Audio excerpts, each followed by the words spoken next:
احمد الحسن بصری که ادعا میکنه سید یمانی هستش اصلا سید نیست و اصلا اهل یمن نیست.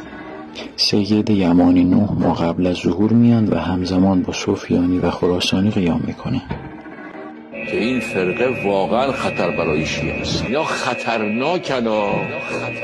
خودش در دستگاه صدام بود، بغداد، از اطلاعات صدام. اما مشخصا الان صحبت از اینه که چه گروه‌هایی، چه کسانی نقش دارن در این آتش کشیدن کنسولگری، گروه‌هایی که طرفدار هم دارن مثل جریان یمانی. این فرقه شیطانی توسط موکل‌های جنی که دارند میتونن به مردم القا کنند که احمد الحسن بصری فرستاده امام زمان هستش.